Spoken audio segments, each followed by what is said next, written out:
Welcome, wanderer of the quiet hours. This is the sleepy historian, and you have arrived at another chapter of what some call boring history for sleep. It is a place of calm narration, where the rhythm of the past drifts gently into your evening, where the steady pace of forgotten stories helps you unwind, perhaps even close your eyes, and eventually drift away into rest. If this kind of storytelling helps you settle into the night, feel free to like this video and subscribe, but only if it truly brings you peace. Let me know down in the comments where you're listening from and what time it is for you right now. Somehow, it is strangely comforting to imagine a little community of listeners scattered across the world, lying in dimly lit rooms, all falling asleep to the same old stories. Tonight's subject takes us into Middle Ages, into a world of castles, cloisters, feasts, and finery. But beneath the shimmer of gold leaf and the rustle of silks, life was not always as enviable as it might seem. In fact, one might say that the worst part of being rich in medieval times was not the weight of coins in a purse, but the weight of responsibility, expectation, and even danger. In this calm bedtime storytelling, we will not rush. Instead, we will gently wander through four perspectives, for quiet journeys through history. First, we will immerse ourselves in the daily life of the wealthy, the sights and sounds of their households, the unchanging routines that mark their days. Then, we will pause for a biographical tale, a life, or an episode that brings the theme into focus. From there, we will step into mysterious objects, archaeological traces, and cultural puzzles that remind us how distant and yet familiar this past really is. Finally, we will contrast the lives of the wealthy with those who live below them, the ordinary men and women whose existence, while less privileged, was sometimes less burdened as well. This is not a tale of battles shouted across smoky fields. It is not a story of gory detail or clashing swords. Instead, it is a soft-spoken history documentary, a kind of calm bedtime storytelling. Think of it as a history sleep story, where the whisper of ancient lives becomes a lullaby. So dim the lights. Let the voices of the past slip into the background of your evening. Imagine yourself walking quietly through the corridors of a stone-built manor, candlelight flickering on the walls, the air cool and heavy with the scent of beeswax and old stone. Outside, a horse shifts in the stable. Somewhere in the hall, a servant's footsteps echo faintly. The night is long, and history is waiting to tell its tale. And so, with a gentle breath, we begin. Imagine yourself stepping through a great wooden doorway, its iron hinges creaking softly as it swings shut behind you. You are now inside the world of the medieval wealthy, not the noisy, bustling life of the village or market, but the quieter, more contained rhythm of a noble household. The first impression is not one of luxury in the way we often imagine it today. Instead, it is a sense of scale. The ceilings are high, the stone walls broad. The space is cavernous enough that the air carries a faint chill even in summer. A faint echo follows your footsteps, because carpets are rare and wooden floors are left bare. The warmth of the hearth is welcome. Yet even this does not fully banish the coolness of stone. Servants pass by in steady routines, their steps measured and their eyes often lowered. A wealthy household in the Middle Ages was not a family alone. It was an institution, with dozens of attendants, stewards, cooks, laundresses, and grooms. To be rich in this age was not to have privacy, but the opposite, to live surrounded by people at nearly every hour of the day. Imagine waking in the morning not to silence, but to the sound of servants preparing your chamber, carrying water in heavy pitchers, or laying out clothing stitched in expensive dyes. Meals, too, were performances. Breakfast might be simple, but by midday, dining was a ritual. The wealthy ate in a hall, often seated at raised tables, where food was not just nourishment but display. Platters of roasted meats, trenchers of bread, and pitchers of ale were served with ceremony. Yet here lies one of the paradoxes of medieval wealth. The diet was rich, but not necessarily healthy. Imagine heavy dishes laden with fat and spices, eaten day after day. Fresh fruits and vegetables, common on a peasant's table in season, were less prominent in noble kitchens, where meat and wine were signs of status. The very foods that marked privilege could leave one sluggish or unwell. And beyond the dining hall, there was noise. A wealthy household was never truly quiet. The crackle of fires, the bark of hounds, the voices of retainers, all blended into a constant hum. Privacy, something we prize so deeply today, was scarce. Even the lord and lady of the manor often slept in chambers that others entered freely, whether to tend the fire, deliver messages, or assist with clothing. Imagine trying to drift into dreams while a chamberlain shuffled quietly in the corner, or while a guard paced the hallway outside. The architecture wealth was grand, but not always comfortable. Windows were narrow slits, meant more for defense than for light. Glass was rare, and shutters clattered in the wind. At night, a chamber could feel drafty, despite the thickest tapestries on the walls. Bedding was softer than what peasants knew, stuffed with feathers rather than straw. Yet even here, fleas and lice were constant companions. To be wealthy did not mean to escape such irritations. It only meant you endured them on finer sheets. We might think of wealth as freedom, yet for the medieval rich, it was also duty. A noble household was a center of local governance, of hospitality, and of protection. To host guests was not optional. It was an expectation. Imagine on a cold evening, a troop of visiting knights arriving at your hall, expecting not only food and fire, but entertainment and beds. To fail in such duties would be a mark of shame. As you sit by the hearth, perhaps wrapped in a fur-lined cloak, the firelight dances across the stone, and you realize that even in this wealth, comfort was relative. The manor was impressive, yes, but it was also cold, crowded, and filled with the endless rhythm of obligations. Wealth gave power, but it also demanded constant maintenance, and a life lived always in the presence of others. The rhythm of their lives was steady, yet heavy, like the turning of a great wheel. Morning prayers, meals, visits, audiences with tenants, the settling of disputes, the preparation for journeys, all passed in sequence, day after day. Beneath the finery lay routine, beneath the routine lay fatigue, and beneath the fatigue lay the subtle truth that being rich in the Middle Ages was not always enviable, but often exhausting. And so, as we rest within this imagined hall, we will soon step deeper. From the general patterns of daily life, we will next follow the path of a particular figure, to see how well-shaped and strained a life lived in the glare of power. Imagine the slow unfolding of a day within the walls of a medieval manor. Morning begins not with the sound of an alarm clock or the glow of an electronic screen, but with the call of nature and the rhythm of household activity. A cock crows in the courtyard. The sound of clattering buckets carries faintly through the corridors as servants draw water from the well. In the great hall, fires are coaxed back to life, smoke rising to curl along the beams. For the wealthy, the day begins with ritual. Morning prayers, often spoken in a small private chapel, frame the first moments of consciousness. Imagine kneeling on a cool stone floor, the faint scent of incense lingering, the distant chant of a priest or chaplain filling the stillness. To be wealthy in the Middle Ages was to be expected to embody piety as well as power. The rhythm of their lives was spiritual as much as material, shaped by church bells and feast days as much as by meals and labor. After prayers, there was business. The lord or lady of the household did not live idly, despite the presence of countless attendants. Instead, they bore responsibility for the lands around them.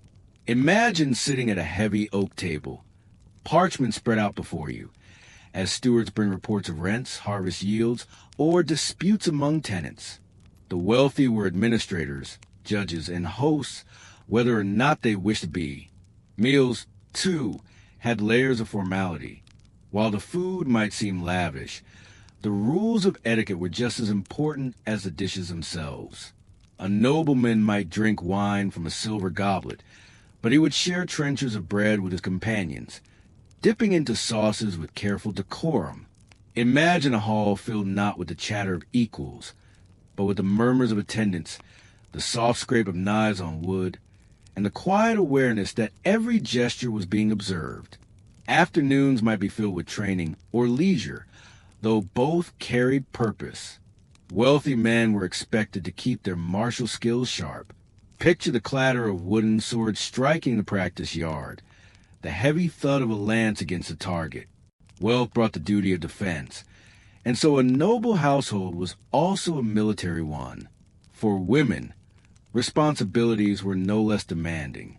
The lady of the manor oversaw the functioning of the household, stores of grain, cloth, wine, and salt. Imagine the steady calculations of what must be bought, what must be preserved, what must be rationed for winter. Her work was as managerial as any modern office, though performed in gowns of fine fabric and by candlelight. In the evenings, the pace softened. Candles flickered, musicians played lutes or harps, and stories were told. Yet, even here, leisure was performance. A guest might be entertained with a tale of Arthur's knights or a song of Charlemagne's deeds, all to reinforce the culture and nobility. Imagine sitting in such a hall, the music lilting and repetitive, the stories long and winding, their rhythms soothing but also inescapable. And beyond these rituals of comfort and culture lay the unspoken truth. Wealth brought surveillance. Every action of the lord or lady was seen, noted, and often judged. To laugh too freely, to eat too greedily, to display too little piety, all could tarnish reputation. Imagine never truly being alone, never fully free to stumble or sigh, because your life was always performance of those around you. Even in private chambers, there was rarely solitude. Servants attended fires, laid out night clothes, and maintained watch against danger. A wealthy life was one of constant company, and while this presence provided security, it also left little room for personal peace. As the day ended, prayers once again framed the rhythm. Imagine the final hush of a chapel at night, the faint glow of oil lamps, the steady drone of whispered Latin. The day that began with ritual now ended with ritual. The cycle was complete, and tomorrow would begin again, as it had yesterday, and as it would tomorrow. The wealth of the Middle Ages did not always glitter with freedom. It was instead bound by cycles, expectations, and obligations, routines that marked each hour, rituals that defined every day. For those who lived them, the grandeur of castles and manors may have been impressive, but the life within them was one of structure and surveillance, comfort laced with constant responsibility. In the next part of our journey, we will linger a little longer in these lives, focusing on the hidden burdens, the discomforts, the health challenges, and the unexpected struggles that wealth could never truly erase. Imagine, for a moment, lying upon a feather mattress in a grand chamber, a canopy stretched above, heavy curtains drawn to keep out drafts. At first glance, it seems luxurious. The sheets are finer, the bed larger, the chamber richly adorned with tapestries. Yet as the night deepens, you might notice the imperfections that wealth could never fully overcome. The air remains cool, seeping in from stone walls. The fire in the hearth burns low, and with it, the warmth fades. Insects, tiny and persistent, find their way even into the richest of rooms. Wealth offers a softer bed, but never complete comfort. One of the least enviable aspects of being rich in medieval times was a diet that marked status. Meat was plentiful in noble kitchens, often roasted or stewed in abundance. Exotic spices, imported from distant lands, flavored dishes, while wine flowed freely. Yet such foods, eaten daily, brought their own troubles. Stomachs grew heavy, ailments common. Imagine long banquets where course followed course, until satiety tipped into discomfort. The irony of privilege was that those who had too much often felt worse than those who had little. Health care for the wealthy was another paradox. They had access to physicians, herbalists, and apothecaries, but medieval medicine offered little certainty. Remedies were often based on humors, astrology, or long-standing tradition rather than effective science. Imagine being treated for an ailment with bloodletting or pungent concoctions, administered with great ceremony but little relief. Wealth ensured treatment, but not necessarily healing. Another hidden burden was danger. To be wealthy was to be visible, and to be visible was to attract envy. Robbers, rival families, and even discontented peasants might see the lord of manor not as a leader, but as a target. This meant a constant presence of guards, locked gates, and watchful eyes. Imagine walking your own halls and knowing that safety required men-at-arms at the door. The grandeur of wealth was always paired with an undercurrent of unease. And then there was travel. Nobles were expected to move between estates, attend courts, and fulfill obligations to kings or higher lords. Yet travel was no easy comfort. Roads were muddy, dangerous, and slow. Carriages jolted along uneven paths. Horses stumbled, and weather was unkind. To journey with wealth meant to carry baggage, servants, guards, and animals. A caravan that moved ponderously, exposed to both the elements and potential threats. Imagine days of rain seeping into cloaks and boots, the chill of wind settling into one's bones, all endured simply because duty demanded presence elsewhere. Even leisure was touched by discomfort. Hunting, a favorite pastime of the elite, was not just sport but ritual. Picture the dam before us, the strain of long rides, the unpredictability of weather. To us, it may sound like freedom, but for nobles, it was another performance, a demonstration of skill, courage, and endurance. Failing in the hunt was not just personal disappointment, but a mark against one's status. Finally, there were the pressures of lineage and reputation. To be wealthy was to be part of a network of alliances and marriages, each decision carrying weight. Imagine the quiet conversations in candlelit chambers, where parents discuss betrothals not as matters of affection, but as calculations of land and power. A noble child's future was rarely their own.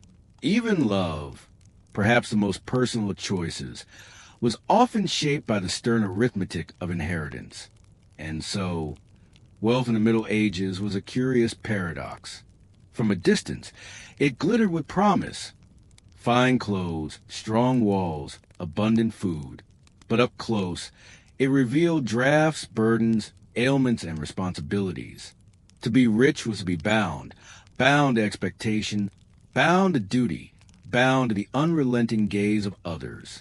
As we leave this first segment, picture again the gray hall at night. The fire burns low, shadows stretch across the stone, and a nobleman or lady rests uneasily in a bed that seems comfortable but is never fully so. Outside, the world is dark and uncertain. Inside, wealth surrounds him, yet sleep may not come easily. In the next segment, we will follow the thread of particular life, a biography or episode that brings these themes into sharper focus, showing us not just the general burdens of wealth, but how one individual carried them.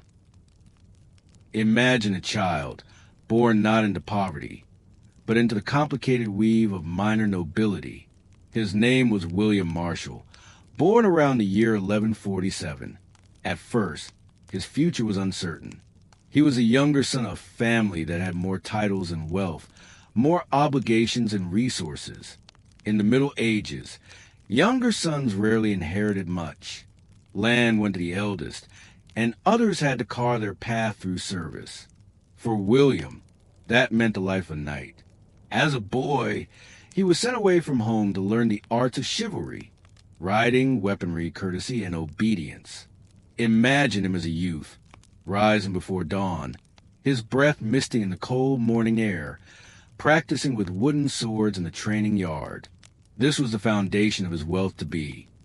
not inherited estates, but the skills of a warrior and the reputation he could build.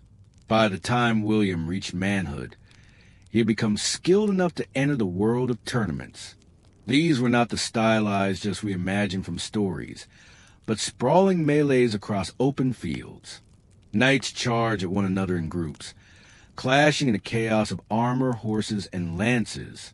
Wealthy nobles participated not just for honor, but for gain.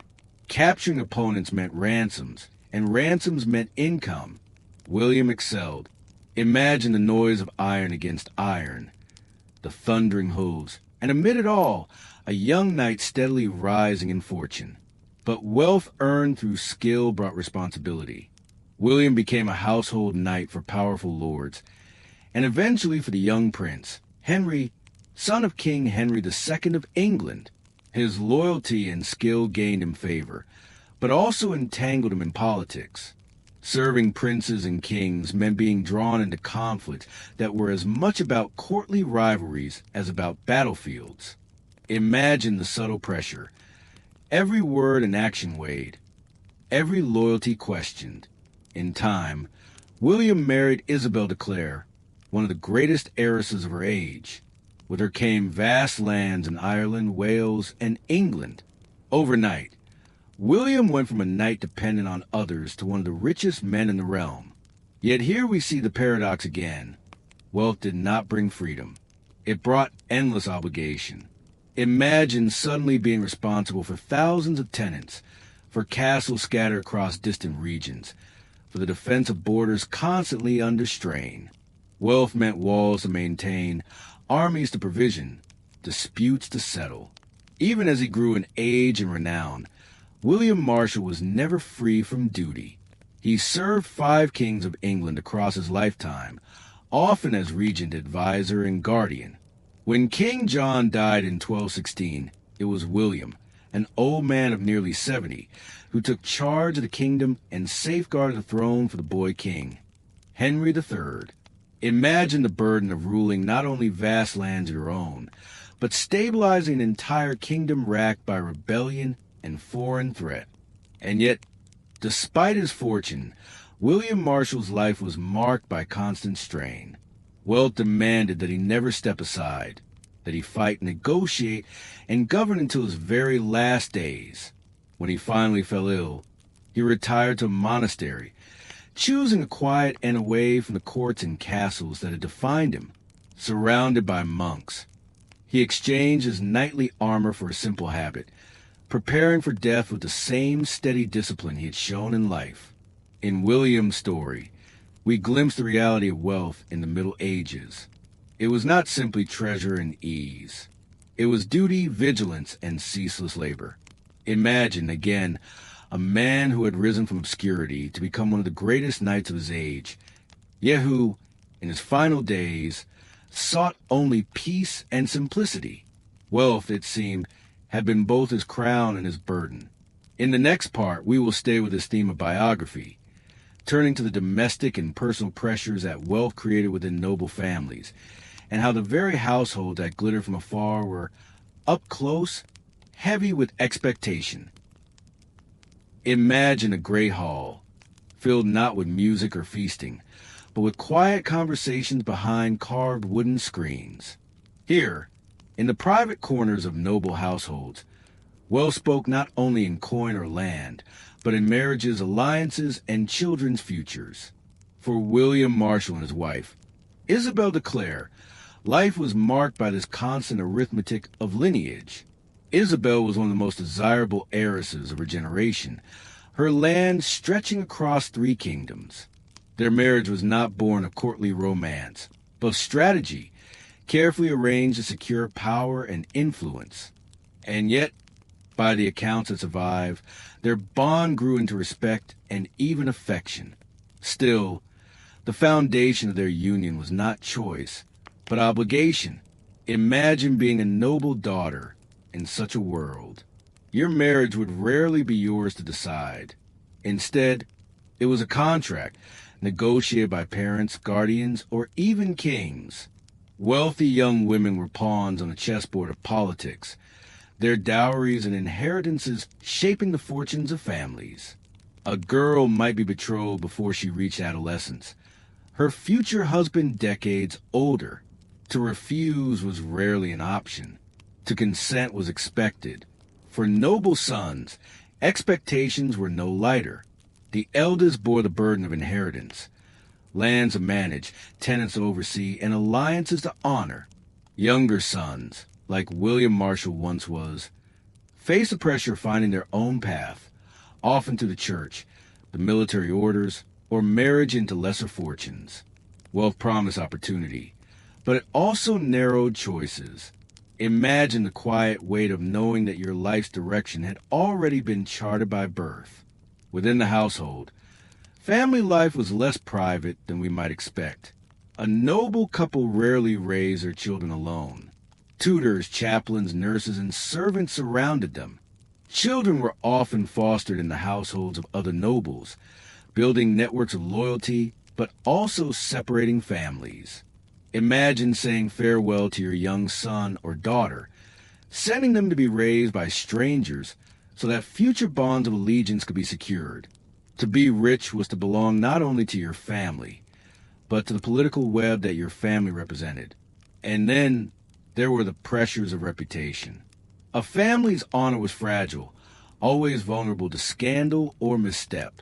A failed marriage alliance, a dishonorable act, even a careless word could tarnish generations of standing. Imagine carrying the knowledge that your every gesture, your every choice, was not just yours but your family's. Wealth did not shield from this. It magnified it. Even in the rhythms of daily domestic life, the burdens of fortune were present. The lady of the manor oversaw stores and supplies, while also managing the conduct of dozens of servants. The lord balanced tenants' needs with his obligations to overlords and kings. Imagine the strain of running not just a household, but an entire miniature world, where every loaf of bread baked, every piece of cloth spun, every dispute resolved reflected on your standing. The story of William Marshall's family illustrates this well. He and Isabel had 10 children, each of whom was woven into the tapestry of alliances across England, Ireland, and Wales. Their daughters married into great houses. Their sons inherited vast lands, but also the weight of expectation. And within 2 generations, much of that fortune fractured, parceled out, and diminished through marriages and inheritances. What seemed unshakable at William's death in 1219 was already fragile by the mid-13th century. Wealth was abundant, but security was elusive. In this, we see another truth. To be wealthy in medieval times was not simply to live richly in the present, but to carry the constant anxiety of the future. Lands could be lost, alliances broken, heirs could die young, and fortunes could vanish. Imagine lying awake in a chamber heavy with tapestries, the fire low, wondering whether your descendants will hold what you had worked so hard to build. And so, behind the glitter of noble titles and sprawling estates lay the intimate burdens of family. Wealth promised stability, yet often delivered uncertainty. For the medieval rich, family was not only comfort, but also strategy, not only love, but also duty. In the next part, we will continue with biography and event, stepping into broader stage, where nobles and kings bore not only personal burdens, but the weight of political conflict, showing how wealth could turn from a gift into a danger. Imagine yourself standing in the hall of a great castle, banners hanging from the rafters, armored guards at the doors, courtiers whispering along the walls. To enter such a space as a wealthy noble was to feel the full weight of privilege, and yet also the sharp edge of danger. For in the Middle Ages, wealth and power were rarely secure. They attracted rivals, suspicion, and the unpredictable favor of kings. William Marshall's life is again instructive. He served 5 English kings: Henry II, his son the young king, Richard the Lionheart John, and finally the boy Henry III. Each king had his own temperament, his own needs, and his own suspicions. Wealthy nobles like William lived under the constant gaze of these monarchs. their fortunes rising or falling with royal favor. Imagine the unease of knowing that your vast lands, your castles, your very life could be stripped away by a king's signature or by a single whispered accusation of disloyalty. King John, in particular, tested William's loyalty. John was known for suspicion, for his quick temper, and for demanding ever more from his lords. Nobles who displeased him could find their castles confiscated, their heirs taken as hostages, or their reputations smeared. Imagine sitting across from a king who held both your wealth and your family's safety in his hands, forced to smile, to pledge loyalty, to serve, even when distrust weighed heavily. And beyond royal suspicion lay the dangers of rebellion and war. Wealthy nobles were expected to raise troops, to ride at the king's side, to defend borders and besiege castles. Their fortune was bound to the battlefield. Imagine the strain of knowing that each campaign risked not only your life, but also the stability of your estates left behind. A defeat in war could mean not just personal ruin, but the unraveling of an entire family's legacy. Even the very symbols of wealth could become liabilities. Castles, those proud stone fortresses, were both homes and targets. To build them was to invite envy. To garrison them was to drain resources. And to hold them was to shoulder constant risk.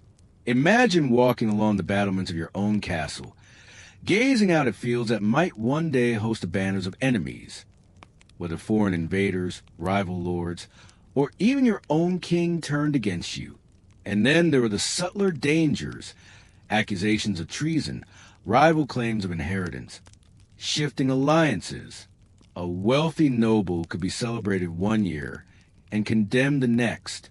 Power in the Middle Ages was like a tapestry, intricate and beautiful, but held together by fragile threads. One cut, one pulled strand, and the whole could unravel. William Marshall survived longer than most because of his careful balance of loyalty and discretion. Yet even he could not escape the burden of constant vigilance. His life, for all its honor and reputation, was one of unending responsibility. In the end, he found peace only in retreat, choosing the quiet walls of monastery over the ceaseless tumult of court and castle. Through his story, we see the worst truth about being rich in medieval times. Wealth was never secure, and privilege was never without peril. It carried duties that wore upon the body, expectations that pressed upon the mind, and dangers that shadowed every step. And so, as we leave this biographical journey, imagine once more the flicker of torchlight in a royal hall, the guarded smiles of nobles, the wary glances between rivals. Behind every robe of velvet and every jeweled ring lay fear, calculation, and the ever-present knowledge that fortune could change with the turn of the season.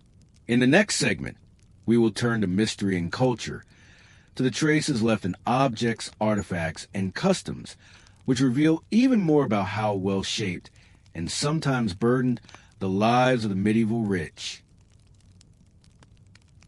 Imagine entering a medieval chamber filled with treasures, heavy wooden chests bound in iron, tapestries woven with threads of gold, goblets of silver resting upon carved oak tables.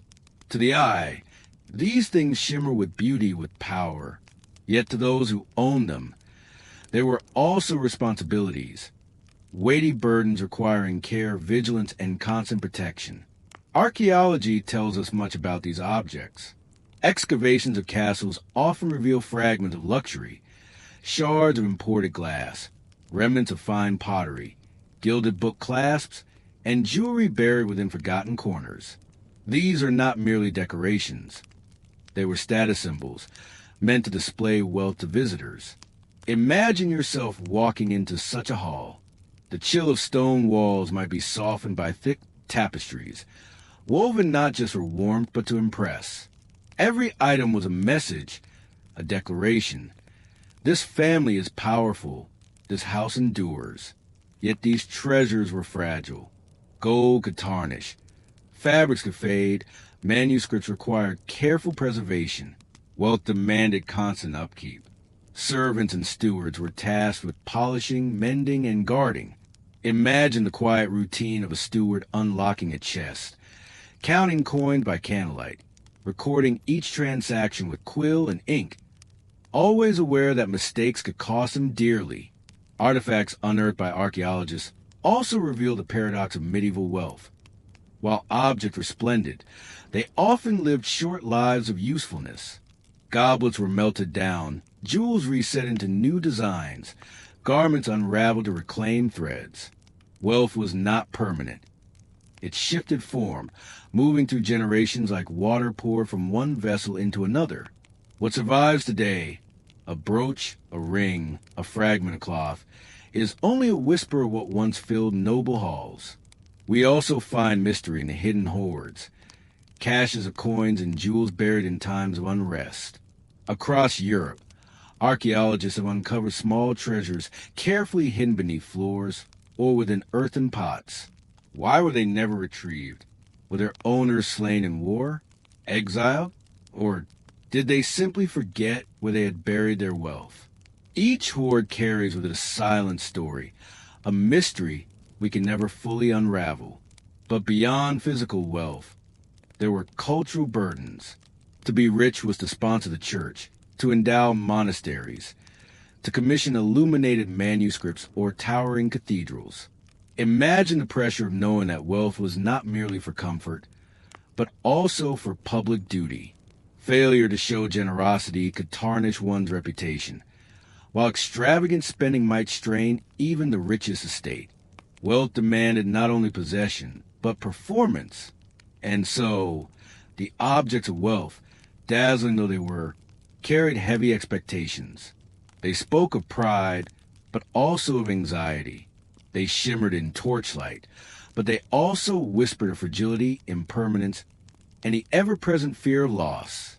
As we look at these artifacts today in glass museum cases, it is easy to admire their beauty. But perhaps, in the stillness of the night, we can also hear the echo of medieval nobles worrying over them, counting, polishing, locking them away, always fearing that fortune, so bright in one moment, might vanish in the next. In the next part, we will explore rituals, symbolism, and hidden meanings behind the culture of medieval wealth, how rich people express their status in ways both mysterious and revealing. Wealth in medieval times was not only measured in gold or land, but in the rituals that displayed it. Imagine a grand feast held within a stone hall, torches flickering, shadows playing across high vaulted ceilings. The rich did not simply eat.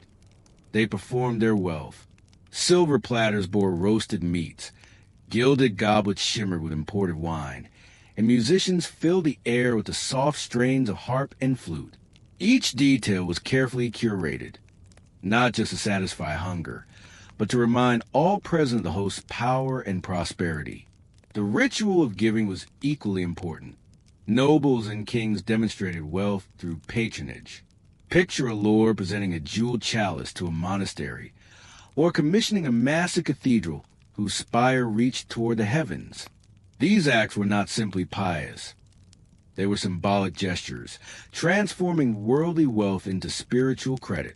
A stone carved with the donor's likeness ensured remembrance long after their death. Even clothing carried symbolic weight. Bright colors, rich fabrics, and intricate embroidery announced rank and fortune. Sumptuary laws, regulations dictating who could wear what, ensured that status remained visible. To wear silk, ermine, or cloth of gold was to participate in a kind of theater, where the body itself became a stage for wealth. Yet this display came with tension. To wear garments beyond one's rank risked legal trouble. To wear them too modestly risked appearing weak. The balance was delicate and endlessly observed. Ceremonies of inheritance and marriage also reflected wealth's symbolic role. Dowries, for example, were not just exchanges of property, but public declarations of alliance and stability. Imagine the careful arrangement of jewels, lands, and household goods presented as a bride's dowry. These objects were more than possessions. They were promises meant to secure families and futures. Symbols of wealth also extended into the realm of the sacred. Golden reliquaries, adorned with gems, held fragments of saints' bones. Pilgrims gazed upon them with awe, seeing not only spiritual power, but also the wealth of those who had commissioned such vessels. Wealth and faith became intertwined, each enhancing the other. Yet, as with all things, symbolism had its shadow. To fail in these rituals, to host a feast poorly, to neglect patronage, to dress below one's rank, invited whispers of decline. Wealth was not only possession, but constant performance, constantly observed and judged. Archaeologists find traces of these rituals in banquet halls, in decorative tableware, in clothing fragments, and in the ruins of vast churches. Each object tells us not just of ownership, but of symbolism, a reminder that wealth was meant to be seen, to be shared, and to be remembered. As you rest, you might imagine yourself at such a feast, listening to the clinking of goblets, the low hum of conversation, the soft crackle of torches. Behind the pageantry, however, was a quiet burden, the knowledge that one wrong step, one failed performance, might undo years of carefully built prestige. In the next part, we will turn to mysteries and cultural contradictions, the hidden side of wealth, including secret rituals, folklore, and the strange beliefs that haunted the medieval elite. Not all of wealth in medieval times was openly displayed. Some of it lived in whispers and contradictions, in stories half believed and half feared. Archaeologists and historians still piece together these traces, the hints of secret rituals, concealed treasures, and the uneasy relationship the rich had with fortune. Imagine a grand manor, where the family's chapel held not only relics of saints, but also hidden compartments in the walls. Wealth was not always shown. Sometimes it was concealed for fear of theft or suspicion. Buried chests, locked coffers, and hidden cellars all served as quiet guardians of fortune. Many such hoards are unearthed today, coins and jewels resting untouched for centuries, testaments to wealth that never reached its heirs. Superstition surrounded riches. It was believed that sudden wealth could attract misfortune, that envy carried almost physical weight. Folklore told of cursed treasures, of coins that brought ruin, of rings that seemed to bind their owners in misfortune. Some nobles even arranged for priests to bless their possessions, as though sanctity might shield them from the envy of others or from fate itself. There were contradictions, too. On the one hand, wealth was seen as divine favor, a sign of God's blessing. On the other, Christian teaching warned of greed, excess, and the dangers of riches. Preachers spoke of the camel and the eye of the needle, of the perils awaiting the rich in the afterlife. This tension haunted medieval elites. They gave generously to churches and monasteries, but also hoarded luxuries behind castle walls. Legends sprang up around these contradictions. Tales told of knights who returned from crusades with fabulous spoils, only to see their families cursed. Folklore whispered that the restless dead guarded buried treasures, their spirits bound to gold they could never spend. Even in humble villages, rumors abounded of hidden coins buried beneath hearthstones, waiting for the bold or the foolish to dig them up. Archaeological finds sometimes confirm these whispers. Small hoards of coins, carefully wrapped and buried, appear in fields or beneath floors. Were they hidden during times of war, or concealed by families who feared their neighbors' envy? We cannot always know, but the silence of these finds speaks louder than words. Even architecture bore traces of mystery. Certain symbols carved into stone, protective marks, or talismans, were believed to guard households and possessions. The rich might adorn their doorways with charms, as though carved symbols could stand against fate, envy, or theft. The performance of wealth in public stood side by side with these private fears. To appear too rich could bring envy. To appear too modest could invite scorn. It was a delicate dance, haunted by contradictions and by the mysteries wealth always seemed to carry. As you rest, imagine a medieval hall at night, its torches dimmed, its treasures locked away. Outside, the village sleeps, whispering of the riches hidden within. In the silence, wealth becomes not just power, but burden, secret, and story, half real, half imagined. In the next segment, we will step away from mysteries and turn toward contrast, the stark differences between the lives of the wealthy and the lives of ordinary people, and how this gap shaped the rhythm of medieval society. To understand what it meant to be rich in the medieval world, it helps to see it in contrast. The wealth of lords, nobles, and kings was only part of the story. Beneath it, supporting it, lived a vast population whose lives looked profoundly different. Imagine a great manor house, with stone walls, timber halls, and servants bustling about. Now, just beyond its gates, picture a small cluster of thatched cottages. Here, peasants lived in one-room homes, with packed earth floors and smoky interiors. While the lord's table might be laid with silver dishes and imported spices, the peasants' meals consisted mostly of bread, pottage, and seasonal vegetables. The rhythm of work, too, diverged sharply. For the wealthy, time was measured by appointments, ceremonies, and obligations of status.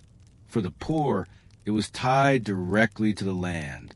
Sunrise called them to the fields, to plowing, sowing, or harvesting, depending on the season. Wealth insulated nobles from hunger during bad harvests. For peasants, a failed crop might mean desperate measures. Clothing told its own story. Nobles wore wool dyed deep with expensive pigments, crimson, blue, green, and fabrics of silk or velvet, soft to the touch, carefully tailored. In contrast, peasants wore rougher wool and linen, hand-spun and patched again and again. Where one class displayed wealth on their bodies, the other displayed resilience in their repairs. Homes reflected this division, too.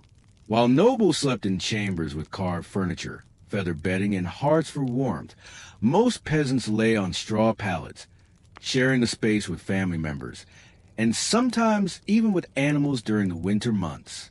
Comfort was unevenly distributed, one class removed from the struggles of the other. Yet, despite this divide, life was not without moments of overlap. Market days brought both rich and poor together, exchanging goods, catching glimpses into each other's worlds. A peasant might watch as a noble rode by on horseback, cloaked in fur. A noble might glance upon villagers bartering, their hands rough from labor. These moments revealed both the distance and the nearness of the two spheres. The burdens of wealth and poverty differed, yet both carried weight. Nobles faced political risks, expectations, and a constant need to maintain appearances. Peasants endured physical hardship, hunger, and vulnerability to the elements. Neither life was simple, but the contrast shaped the very fabric of medieval society. As you drift further into the story, picture the two landscapes: the grand hall, warm with firelight and filled with rich fabrics, and the humble cottage, where smoke curls from a small hearth. The world of medieval Europe contained both, side by side, divided yet connected. In our next part, we will move deeper into the perspective of the common people and see how their daily lives unfolded beneath the shadow of wealth. Imagine yourself now in the shoes of a medieval peasant. Your day begins before the first light of dawn. The rooster crows, though you might already be awake, stirred by the cold air creeping through gaps in the wooden walls of your cottage. The fire, banked low overnight, offers little warmth. You rise, gather kindling, and coax the embers into a small flame to prepare the first meal of the day. Breakfast is simple, perhaps coarse bread, yesterday's pottage thickened with root vegetables, or a thin ale that provides both hydration and calories. There is little ceremony in these meals, only the necessity of fuel for the hours of labor ahead. Unlike the noble family, who may take their morning meal in a hall surrounded by attendants, your dining is quiet, shared with family, children rubbing their eyes, and perhaps a neighbor visiting before heading to the fields. The work itself is relentless. In spring, you plow with wooden or iron-tipped tools, often behind oxen. In summer, you weed and tend to the crops. Autumn brings a harvest, long days of cutting, binding, and storing. Winter, though lighter in farm labor, is not a season of ease. It is a season of mending, spinning, repairing tools, and ensuring that precious food stores last until fields yield again. Your hands are rough, your back often bent. Hunger is a constant threat. A bad harvest can mean going without, or depending on the mercy of your Lord, who may release grain stores, though sometimes only in exchange for service or additional obligations. The wealthy may experience shortages too, but rarely starvation. For peasants, the line between survival and loss is perilously thin. Illness, too, is an ever-present risk. Without the remedies and comforts available to the rich, even minor sickness can become grave. A simple fever, untreated, might sweep through a household. Yet resilience shines here. Communities often care for one another, sharing food, tending to the sick, and helping repair roofs or fences. Bonds of mutual reliance soften the harshness of life, even if only slightly. Clothing, patched and worn, often had to be mended again and again. Boots were precious, sometimes handed down or shared. Children often went barefoot in summer. By contrast, nobles wrapped themselves in layers of rich fabrics, sometimes too many to be practical. Where one class carried the visible weight of wealth, the other carried the invisible burden of endurance. And yet, despite these hardships, joy and celebration still existed. Festivals marked the changing of seasons. Saints' days broke the monotony of labor, and weddings or village gatherings filled the air with laughter, music, and dance. For a moment, rich and poor alike shared in the rhythms of life, though the quality of the feast and the duration of the revelry might differ. As you picture this contrast, imagine yourself at the edge of a village festival. A nobleman observes from a distance, guarded, while villagers circle the fire, their simple garments catching the glow. Both live within the same world, yet their experiences diverge like paths splitting in a forest, one well-paved, the other rocky and uneven. In our next part, we will turn fully to the nobility once more, and see how their burdens and privileges carry their own form of weight, sometimes enviable, sometimes unexpectedly heavy. Imagine yourself stepping through the heavy oak doors of a great hall. Torches flicker against the stone walls, casting long shadows across carved beams and banners displaying coats of arms. A noble family gathers here, not for leisure alone, but for the daily performance of power. Each seat is carefully arranged. Each gesture, each word carries significance. Wealth affords comfort, yet it also demands constant vigilance. For the nobleman, authority over lands and people was both a blessing and a burden.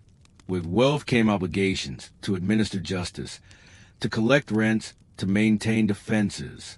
Failure in these tasks risked rebellion, loss of reputation, or even seizure of lands by higher lords. The noble's presence in court was not optional. His loyalty had to be demonstrated in person, through gifts, attendance, and military service. For noble women, life was marked by both privilege and limitation. Rich fabrics and jewels adorned them, yet their futures were often decided by alliances. A marriage was rarely a matter of affection. It was a negotiation, binding families together in networks of power. A wedding dress might shimmer with embroidery, but beneath the fine cloth was a weight of expectation, of producing heirs, of managing households and estates in their husband's absence. Children of the wealthy were not exempt from pressures either.